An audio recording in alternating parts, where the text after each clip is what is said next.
What's up, SNA fans? This is Super Ninja Austin back here with another video. This is the I'm wearing my red mask and cape once again, and this is the first time I'm doing a WWE wrestling review video on a Sunday evening because I'm red for Vengeance Day for tonight's NXT Vengeance Day pay-per-view. Man, it was a very fantastically splendid pay-per-view or premium live event, whatever they want to call it nowadays, and yeah, it showed some literal true colors, especially in the main event, which we finally seen a certain split up in a certain world championship match. But I'm gonna get to that in just a moment. But we're gonna get started on the third match of the night, perhaps, and that was the NXT Dusty Classic Tag Team Tournament final, and then which was Trick Mello Game against the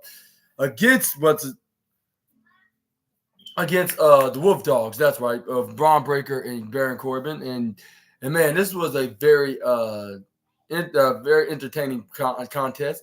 Which I'll say, I'm gonna get to the point and just talk about what exactly happened.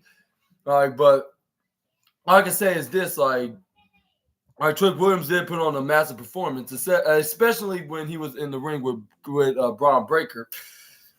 But yeah, and this is where he even hit him with the knee strike, but I believe Baron Corbin went up for the save. This is where Carmelo Hayes tried to go and help out his partner, but he knew he got end of days. But luckily, Trick Williams sent him out in the ring. This is where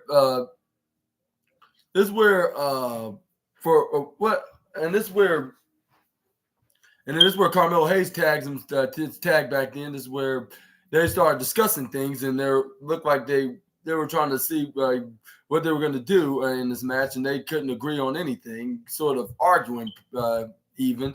But this is where Trick then got nearly run over by Braun Breaker when he speared him out of nowhere right onto Carmelo Hayes. He rolled out of the ring. This is where he tried to go back and try to go for a save, but it was too late because the referee counted to 3. And your winners and the new 2024 Dusty Classic Cup winners and #1 contenders for the NXT Tag Team Champions, Braun Breaker and Baron Corbin, the Wolf Dogs. And I want to give a huge congratulations to those two guys, and I think they totally deserved it, and they nailed it. But even though, Carmelo Hayes and Trick Williams was very disappointed that they didn't win that. That was the whole point of looking forward for Vengeance Day, is to become the Dusty Classic winners for 2024 and become new NXT Tag afterwards. But this is where I'm going to get to the point by which I'll say 3. I'm going to move on to the next slide. What's your thoughts on this match? Do you think that it was a perfect plan to tease something right here? If you know what I mean, let me know in the comments down below. If it was a good idea for Breaker and Corbin to win, and they can sort of tease something about Trick Williams and Carmelo Hayes. And I'm going to get to the point of this Chase U women's calendar kind of event to raise the money to restore Chase U, which I'm going to go first with Kelly Kincaid being in an interview with JC Jane. This is where she asked her a couple questions on how it's going. She thought pretty well, and then she was pointing out that both her assistant, I forget her name, and also Thea Hale. Was it Michelle or I don't know. It was her and Thea Hale were basically selling out with merchandise of the women's Chase U calendar and selling out with autographs. Well, not I wouldn't say sell out with autographs. It was halfway there. Also, we had her Thea Hale's crush came in there in the middle of the show, and this is where what's his name? Riley Osborne. This is where he was wondering if Thea Hale had a Valentine. This is where she was like, no, I don't have nobody, in the stuttering response. And then this is where he started stuttering back, well, I was wondering that if you want to be my Valentine. And this is where Thea Hale's like, oh, yeah, that'd be cool. Absolutely. This is where JC Jane's like, oh, brother, she does not know what she's sounding like right now. This is where, and then afterwards, this is where Lexus King came in and he was like, did this whole this whole charity event is nothing but a bogus excuse just for attention. And this is where Riley Osborne was like, "Hey, you better watch your tongue, and treat this university with some respect, and treat especially these women that the reason why Chase U is back on track." And this is where Lexis King was like, "Oh yeah, well you're like this is well you're oh excuse me my bad, but yeah what and he was oh yeah you think you think they're doing a very you think they're doing the right thing and doing very successful. Like how about the successful and you think you're the or I'll say you think you're successful, then prove it.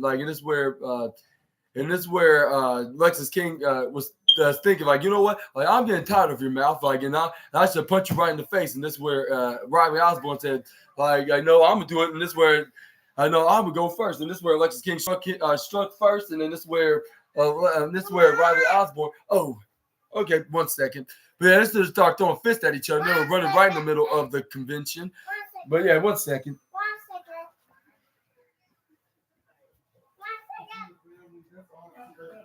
And saying, Mom said it, but that's kind of fucking disrespectful. You respect her. You don't sit there and have her do all that damn work. Y'all done put not one dime in that shit. But you want her to cook food and they'll go take. Okay, SNA back here.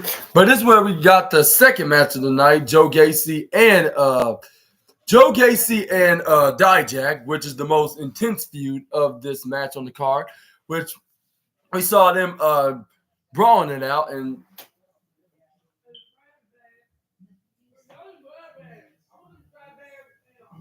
this is where we got they start fighting it out. They start beating the absolute hell out of each other. This is where they were hitting each other with very different and unusual weapons. That's in this particular street fight match. And then this is where then Dijak tried to slam Joe Gacy's face right into Simba of the Steel Steps in the upper left corner. This is where he dodges and elbows him right in the midsection, slams him into Simba of the Steel Steps. And then this is where he pulled out a table under the ring, placed it right into the left corner side ropes. And this is where and then this put such selective items on the table. Luckily, there were PG-like items, which it was little soldier toys for what little kids would play with, and like the little soldier toys that you from Toy Story. Like I said, they weren't green; they were actually red and blue, I believe. And this is where he got some Lego blocks and put an ad on top of there. This is where what's his name? Wade Barrett's like, "Are you serious right now?" Oh, by the way, Wade Barrett was the replacement of Booker T because unfortunately he couldn't make it tonight on NXT's Vengeance Day pay-per-view. But yeah, again, like on my video, my wrestling news video before this a few hours ago, I hopefully wish him the best and success into his return from his procedure. But yeah, and I'll hopefully go successful so we won't see him out for long. But anyways, and also he filled in for Trick Williams. Said yes, Trick-tastic, and what's that? Let's go, man! This is the man right here. And this is where Vic Joseph jokingly said, hopefully you don't get sued by Booker T by sounding very similar like him." And I was like, yeah, this is still pretty great. I was like, maybe, and WWE did the great option of bringing back Wade Barrett for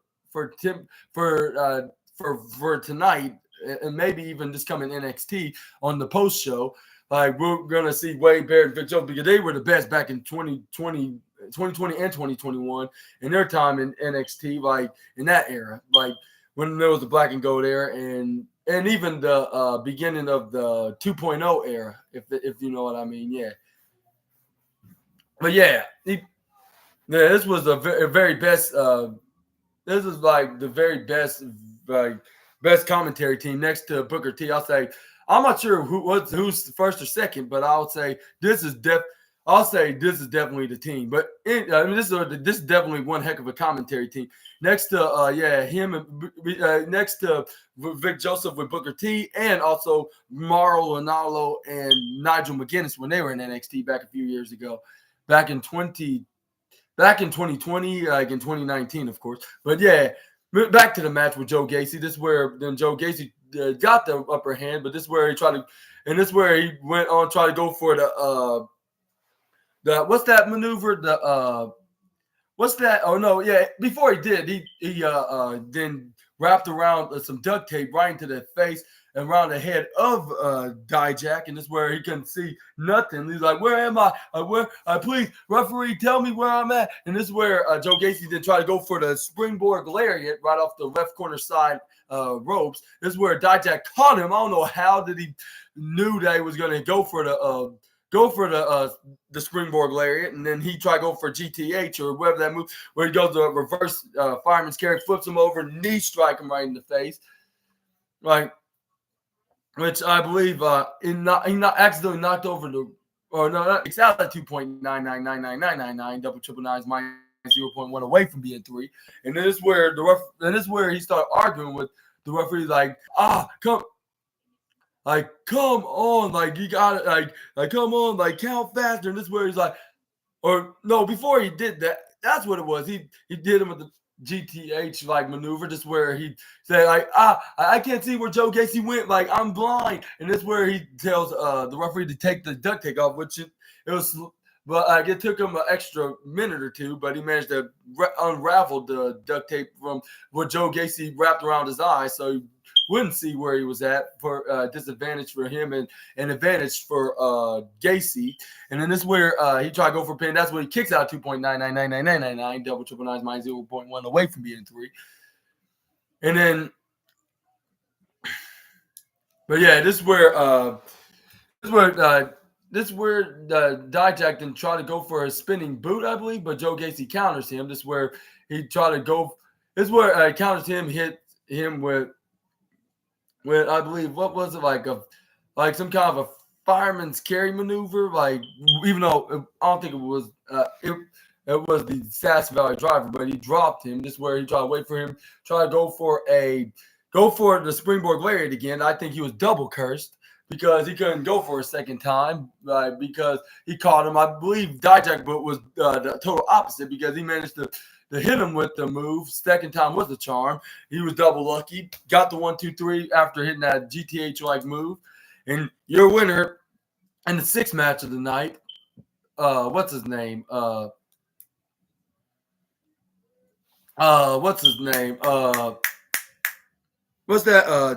That's what his name is. Dijak. My apologies. I should know because I watch him every single week, of course.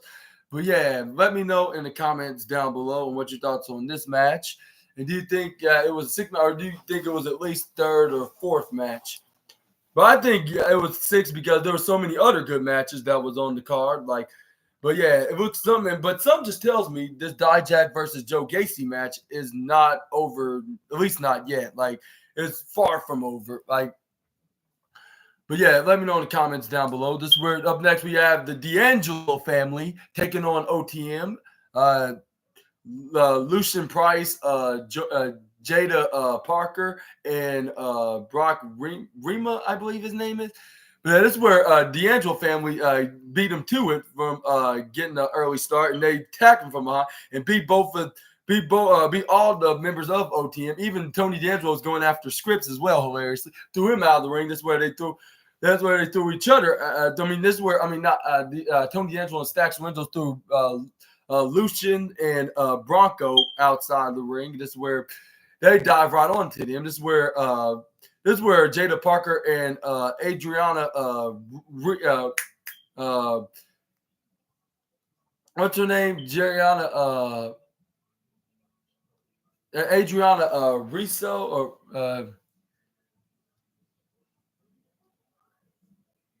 what's her name? Riso, I believe her name is.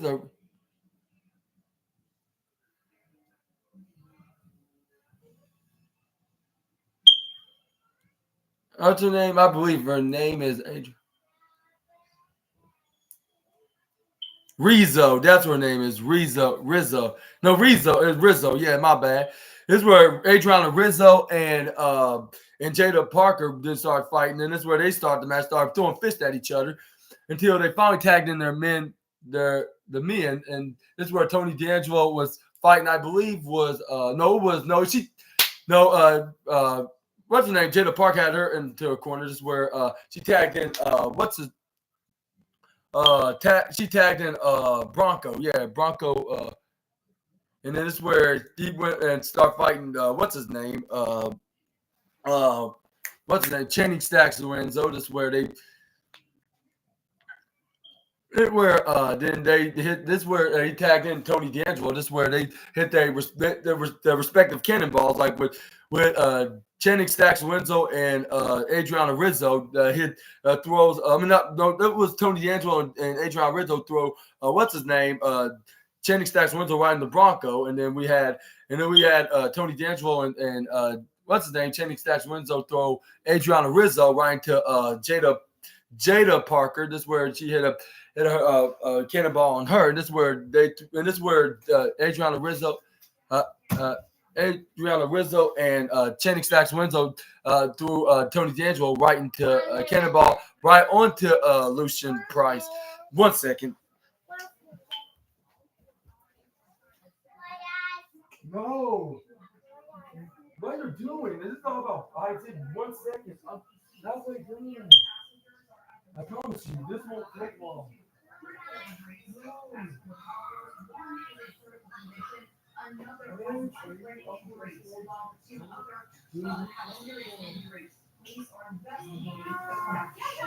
Okay, fine. I'll do it one time.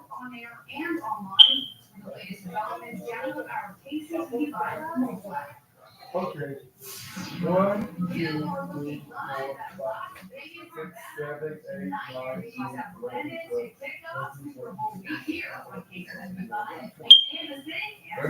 12. Thank you for joining us tonight at 10. I'm Gianni Navarro, joined by Garrett Cole. I found you. Yeah, Gianni. Taylor Swift is out. Buzz.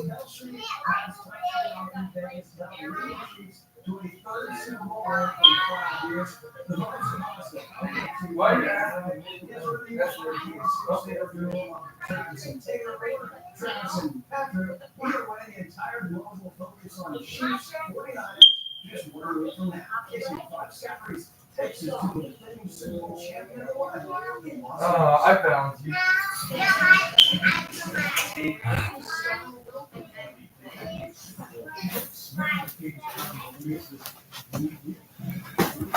Sorry, SNA fans. I'm doing this because my nephew wants to play hide and seek, and I'm trying to find the best hiding spot while talking about the podcast. But anyway, this is where we got it was Tony D'Angelo and Lucian Price then fought up until I believe Lucian Price brought Tony D'Angelo and Channing Stacks to win. So it was just. Okay, 1, 2, 3, 4, 5, 6, 7, 8, 9, 10, 11, 12, 13, 14, 17, 18, 19, 20. Okay, found you. All right, we got, and also we had, I know it was changed that. This is where they did a double team disadvantage onto the guy. That's where until 1 second, I'm halfway done with Uncle SNA's podcast. Why you don't get? Over there. 1, 2, 3, 4, 5, 6, 8, 9. No, you're hiding. You're hiding. 1, 2, 3, 4, 5, 6, 8, 9, 10. Chiefs can turn the 49ers into the tortured folks. 1, 2, 3, 4, 5, 6, 8, 9. Jared, thank you. Okay, can I go now? Yeah. And you can find me. You can. This is not. I'm Just funny. 1 second. I gotta finish it. Call Okay, 1, 2, 3, 4, 5, 6. Gotta hurry. 10, 11, 12, 13, 14, 15, 16, 17, 18, 19, 20. All right, I found you. Okay. And anyways, back to the review. This is where we had, I believe, Channing Stacks Lorenzo then defended himself from OTM, the men's side. This is where I think he tagged in Adriana Rizzo in the ring. This is where she hit her comeback move right onto Jada Parker. This is where then she hit her comeback move. This is where I believe she hit her signature move, but she tried to go for a pin, but she kicked out. This is where,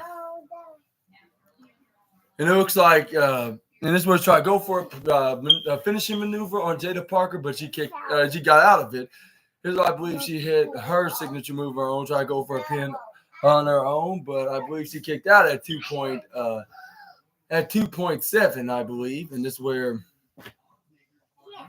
the men's side tried to take out the men's side of OTM, try to take on the men's side of the D'Angelo family, but they were their plan, whatever plan they had against them, got backfired, and they lost the match 1-2. And this, this is where I believe she tagged in Tony D'Angelo to do it. This is where they hit their spinebuster double team maneuver, or that spin, what's that spinning pump handle slam maneuver that they usually do? I forget the name of it. One of them, I don't know if it was Lucian or was it Bronco, which and I believe Adriana Rizzo had a guaranteed of hitting her finishing maneuver on the Jada Parker. This is where they got the 1, 2, 3, and your winners, the D'Angelo family, and I believe got their justice against OTM, and we're gonna probably see Tony D'Angelo and Channing Stacks Lorenzo fighting for the NXT Braun Breaker, and they're going to defend their titles against Braun Breaker and Baron Corbin, and that probably be anytime in the next few weeks on NXT or even at NXT's version of WrestleMania, which is Stand and Deliver, of course. But when do you think when that will be? Let me know in the comments down below. But let's move on to the next slide, which we're going to talk about. The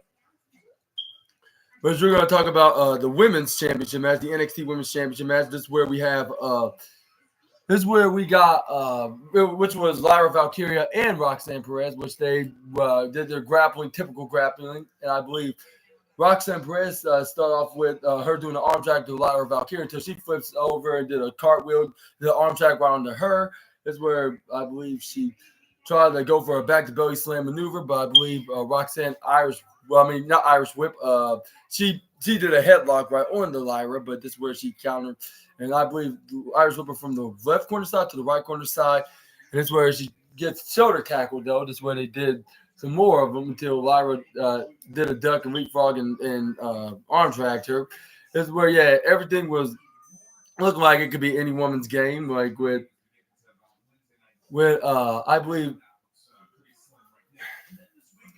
believe she tried to go for the Valkyrie right onto Roxanne, but she kicks out at 2.999999999. Double triple nines minus 0.1 away from being 3. This is where then Roxanne Perez hits. This is where when she got back up and made a comeback, and this is where she tried to go for the Hot Rocks, I believe it's called, which he nearly had. What's her name? Pinned. What's her name? Lyra Valkyria, but. Unfortunately, this for her, she was too distracted with Lola Vice. With Lola Vice finally cashing in her breakouts contract, which I was like, I don't know what this is going to be. This is where she throws Lyra Valkyria out of the ring hard. This is where she went for her finishing maneuver, I believe, onto Roxanne, but she kicks out at 2.99999999999. Double triple nines minus 0.1 away from being 3. And this is where she try to find ways like signature finishers and other typical moves that try to go for a pin, but every time it always gets kicked out until she went one final time. And this is where Lyra went for the save by flying on the top rope with I believe, I'm not sure if it was a Valkyrie or a splash, but she went for a save for there. This is where she made a comeback. This is where she started beating both Lola and Roxanne. But this fighting off both of them until Lola Vice got back in the offense position. This is where she started hitting those Naomi strike kicks, like left and right strike leg kicks. And she sent her right into the bottom turnbuckle in the upper left corner of Tina the turnbuckle, and then the diagonal corner with Roxanne Perez when she started hitting those strike kicks. And this is where she started doing those dancing, running hip attacks right onto both Roxanne first, and then second it was Lyra Valkyria, I believe. This is where she, and then this is where she tried to go for a second time, but you know the rules, like of WWE. She tried to go for a second time in a row, but it wasn't a guarantee. And then this is where Roxanne Perez, then I believe hit. What was it? It was and then it was some. It was, I forget. It were.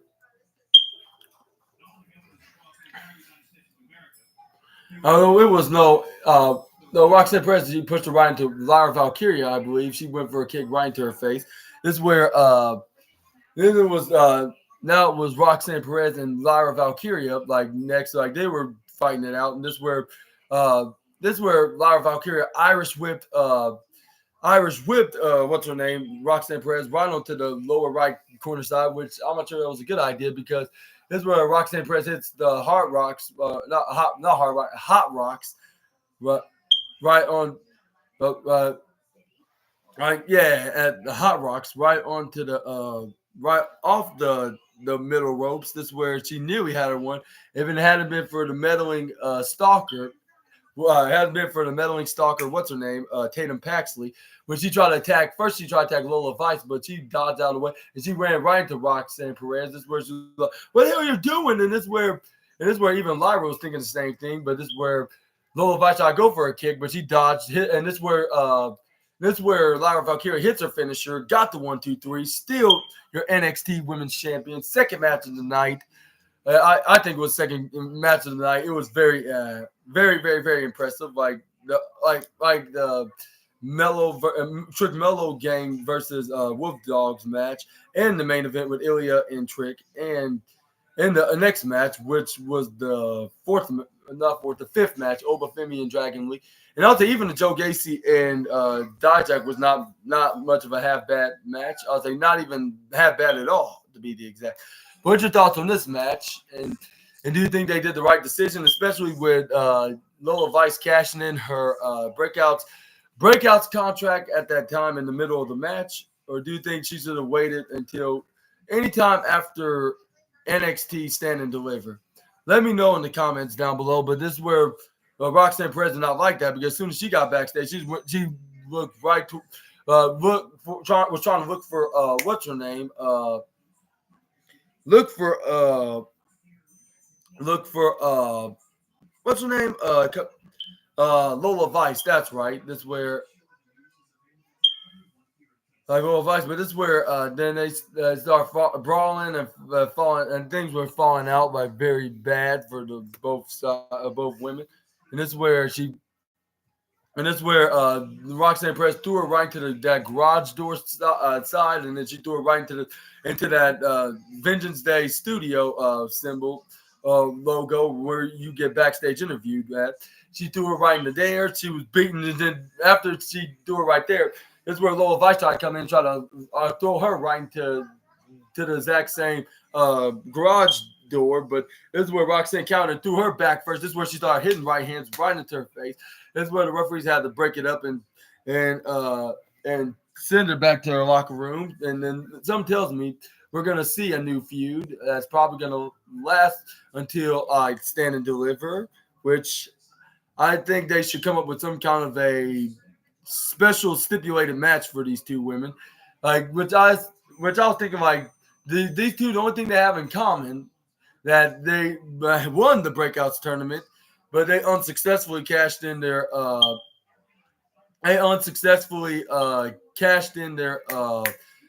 contracts, their Breakouts contract. And what's your thoughts onto this matter? And do you think they're gonna bounce back from this disappointment?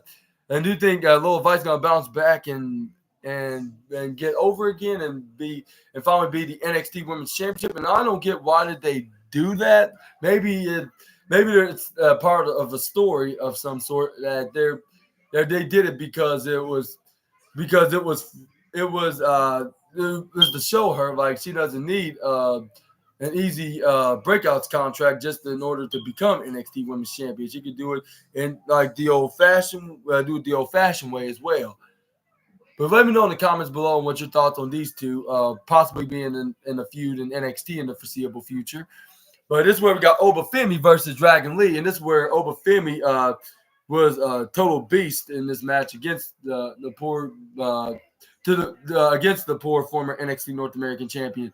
And this is where he swing him around a bit, I slam him with power slams, body drops, suplexes. This is where he took him to the right corner side of the ringside area. This is where he tried to hit him with that choke slam powerbomb combination maneuver right off the announcement.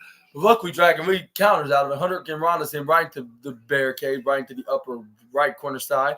This is where then he throws him right back in the ring. This is where he made a huge comeback. This is where I believe he tried to go for his side surfboard DDT maneuver that he usually would do. But this is where he gets countered by Obafemi and then gets Spinebuster, I believe, and then afterwards he gets chokeslam power bombed like this maneuver, and then he got the 1, 2, 3, and and it was a guaranteed, of course, like which the first time if it doesn't work, the second time is gonna be a guarantee, and this is where Obafemi was like, yes, like this, yeah, like no one can stop me now. I am forever your North American champion. I was like, yeah, for now, but I'm not sure if that's gonna last forever though.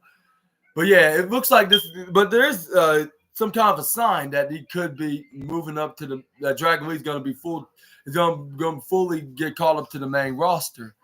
But do you think that's the sign of it? Let me know in the comments down below.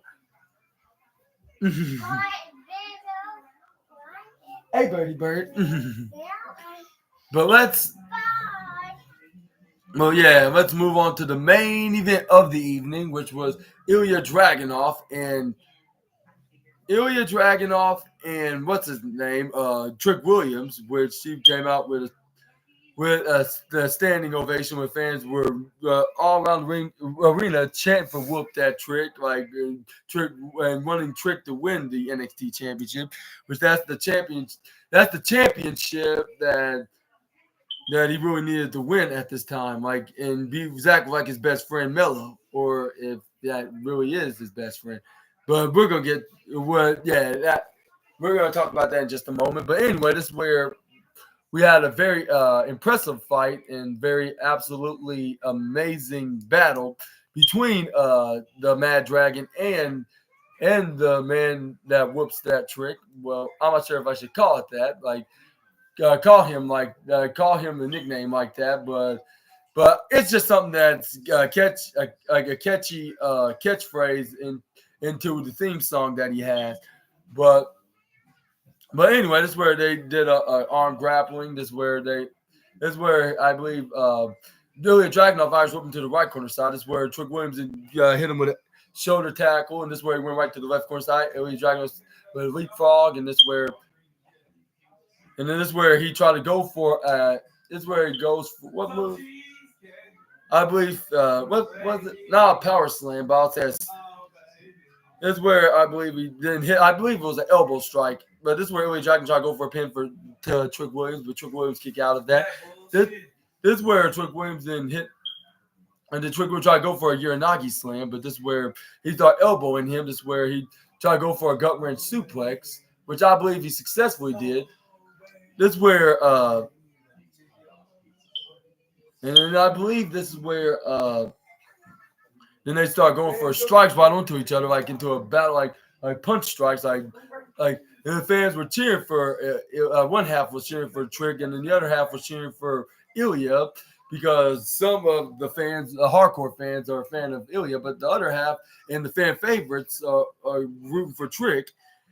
And then this is where, and I believe this is where Ilya Dragunov throws Trick Williams into the left corner side. This is where I believe he dived right onto him. This is where, at first, Carmelo Hayes, come on, you still got this. You're right, you're right where, you're right on this level. You got him right where you want him. And this is where Ilya Dragunov was like, oh, really? Do you think so, Mr. Mello? And this is where Mello's like, you better stop right there. You're not helping right now. This is where Trick Williams, Carmelo, Ilya Dragunov, my bad. I need to get their names out of my head and put it into Ilya's, what he's saying right now. He's like, whatever. And this is where he started. And this is where with Carmelo Hayes, then this is where Carmelo Hayes was blocking Ilya Dragunov for doing more damages onto Trick Williams. This is where Dragunov shoved him right into right back, and this is where Carmelo Hayes did not like that. This is where he nearly hit a clothesline right onto tried to go for a clothesline right onto Ilya Dragunov, but this is where Ilya Dragunov ducks out. And that's what I was thinking, whoa, calm down, Carmelo Hayes. You don't want to get your friend disqualified, and cost him the championship. It's already bad enough that y'all can barely agree on something these days. You don't want to make it more worse. And this is where, Ilya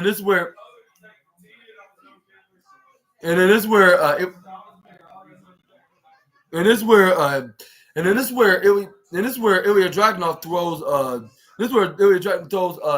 what's his name, Carmelo Hayes, right onto the upper left corner stem of the steel steps, which was Trick Williams was hanging off, and this is where he landed right on the back of the leg of Trick Williams. He's like, my leg, and then this is where Carmelo Hayes like, no, what did you do? What did you make me do? And it was like, you monster, Ilya. And this is where Ilya Dragunov then throws him right back in the ring. This is where he went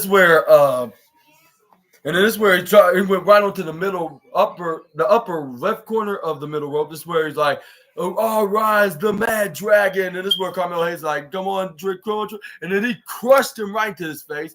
And everybody, including me and Mello, thought that was going to be it. And this is where the referee count to 1, count to 2. Right before the referee can fully put his hand right on the mat, Trick Williams got the shoulder up right before 3. It was at 2.999999999 double triple nine, maybe even 400 million nines, in minus 0.1 from being 3. If there is such thing as that, of course. But anyways, because he just kicked out right before the referee can put his hand on the mat. And this is where Carmelo Hayes was very impressed and surprised at the same time. He was like, wow, are you serious? Trick did not really just do that. And then this is where Ilya Dragunov, I believe, was trying to go for the torpedo Moscow headbutt. But this is where Carmelo Hayes was like, hey, you can't do that to my friend. This is where Ilya Dragunov then was like, oh yeah, what are you gonna do about it? This is where Trick Williams tried to go for that, I believe, that knee strike or a clothesline. No, it was a clothesline. And this is where he actually hit both the referee and Carmelo Hayes. This is where Ilya Dragunov tried to go for the Moscow. He dodges out of that, hits that finishing knee strike right into the face, because that is the most common move in sports entertainment / pro wrestling in 2024. And he had him won at 10,000 counts. But luckily the referee was there, and this is where he tried to go for a 1, tried to go for a 2, and this is where Ilya Dragunov and kicked out right before the referee could put his hand on the mat at 2.999999999 double triple nine minus 0.1 away from being 3. And I was like, wow, this is very amazing right now. They're kicking out and they're showing they're taking this world championship match very seriously on both sides. Both of their sides of the fence, I should say. And this is where Ilya Dragunov tried to, not Dragunov. This is where Trick Williams then tried to go for his move, that big iron dragon. That Iron Dragon Claw or fist, or I'll say Iron Dragon fist, and then he nailed him right into the face. And then, Dragunov also had a very bloody mouth, and this is where, like internally, I should say, this is where he tried to go for a pin, and this is where he tried to go for a pin, but he still kicked out 999. This is where Trick Williams like, what I have to do to defeat this monstrous dragon. And this is where he's like, all right, you want to fight? And this is where Dragunov's like, I'm ready when you're ready. And this is where Trick Williams try to go for a knee strike. And what's his name? Ilya Dragunov then goes for that torpedo Moscow headbutt. And this is where they try to see which move was going to knock the other one out, which was Dragunov won the finishing running strike battle. And this is where Dragunov did go for a pin after he nailed him right into the forehead and got the 1, 2, 3, and still your NXT champion, I should say. I was about to say world, but I don't think I needed to say that, even though it is a world championship. But I'll just say you're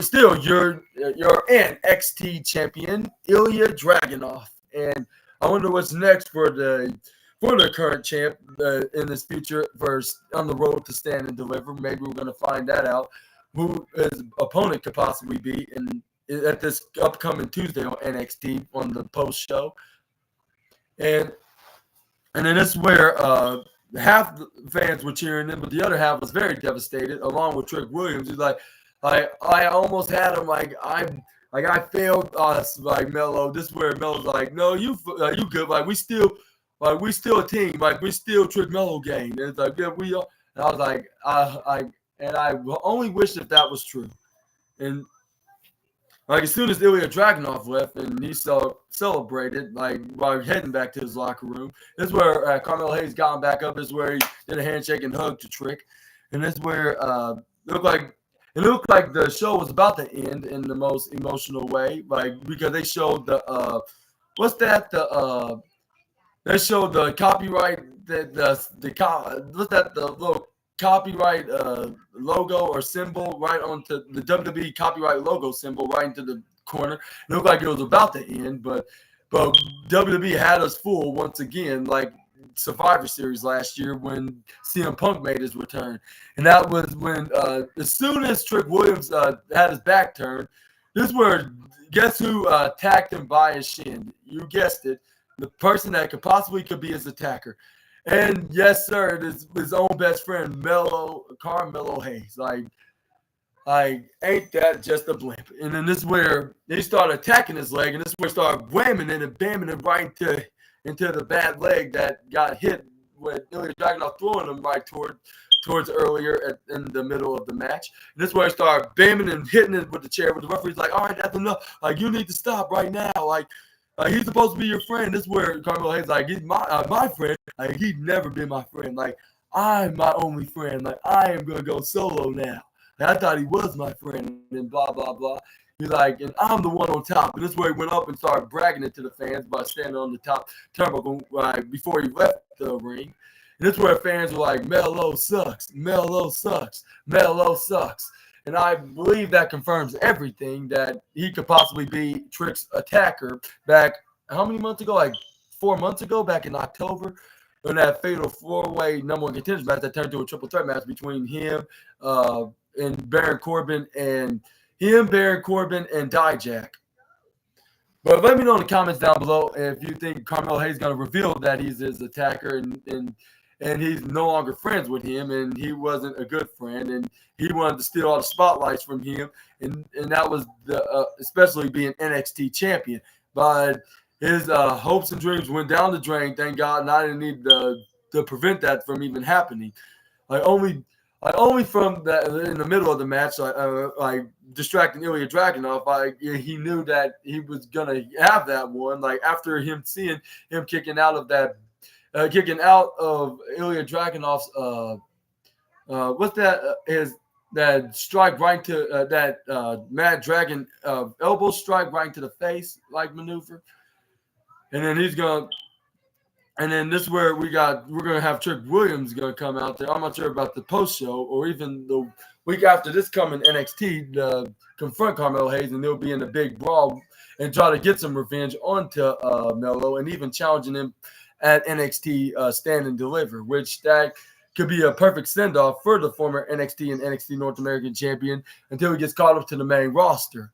Because he's been putting on a perfect impression, like facing the likes of Grayson Waller and Austin Theory on SmackDown.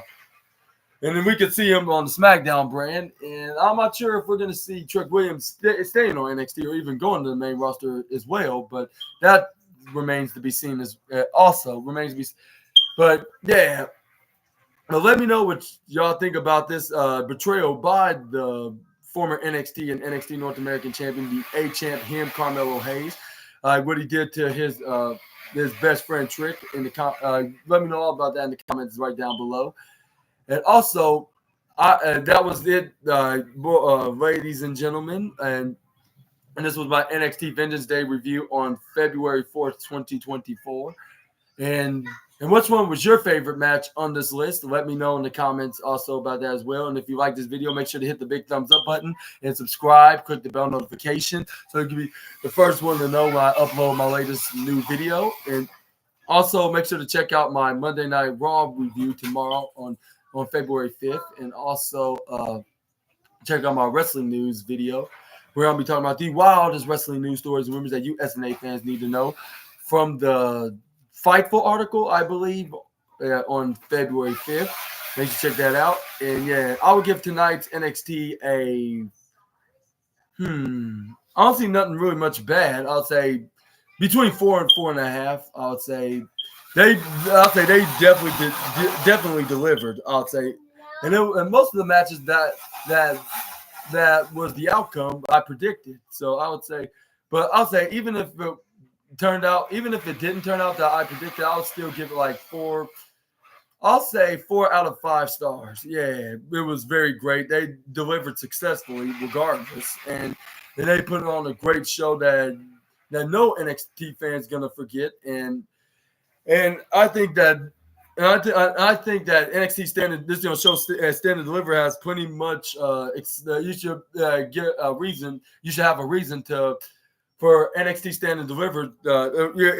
Give you a reason why you should watch Stand and Deliver if you guys are very interested in watching it, because we could see plenty of dream matches. I don't say dream matches, like pretty much I'll say very interesting and exciting matches and interesting, exciting matches and entertaining and even entertaining matches as well, which that's similar to interesting.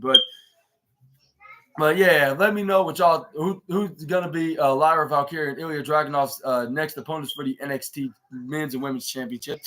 And do you think that Braun Breaker and Baron Corbin's gonna face the D'Angelo family for their tag titles either in the next NXT in the next episodes of NXT, or is it gonna be at the Stand and Deliver pay-per-view? Y'all let me know also about that in the comments down below. And if you think it's going to be at Stand and Deliver pay-per-view, who thinks going to win that match, or even in either of these upcoming NXT shows in the next a few weeks before Stand and Deliver. Let me know also in the comments and who could be their opponent afterwards. That remains to be seen. We could see some kind of a big battle royal or elimination tournament. Or eliminator tournament, even though that's what AEW would call it, but we could possibly see somebody in the NXT tag division, like somebody that's very popular, or that's fall and rise, or even a newcomer. It could be anybody at this point. So yeah, the NXT tag titles could be anybody at this point. I'll say same with the men's and women's, which I could say Tatum Paxley could go. I think it could be Tatum Paxley to be the exact who could possibly face could possibly face Lyra Valkyrie. That's why she's been stalking her, because she's jealous of her and she wants that shot of the NXT Women's Championship. It would be something similar to Mickie James and Trish Stratus, like it already is, with her being a stalking fan of hers, even though she's been in NXT for the past couple of years, but she's still being similar to what Mickie James was with Trish Stratus back in 2006, I should say. And also we could see and I would say maybe we could see someone like Von Wagner could face Ilya Dragunov and finally win the big win at NXT Stand and Deliver. Okay, I am SNA here, and I got this very plastic, intimidating sword, and yeah, and my nephew Mighty Birdie right here is my partner in crime in the Super Ninja Assassin Academy, which you could join in 20. The mommy ninja. I don't know, like somewhere in the half a decade or even a decade from now. Mommy ninja. Mommy Ninja. Oh no! I didn't Use that? Okay, use that. Okay, I'll do it as soon as I get done with this. Okay, yeah. Let me know all about in the comments down below. Hopefully y'all had a great Sunday, and I hope it continues. And I'll see you all tomorrow in the next video. Until we meet again, Super Ninja Austin, the Assassin, out of here. Bye-bye, my SNA fans. Bye. And Mighty Birdie say bye-bye. And end this video. And make sure you have a safe time.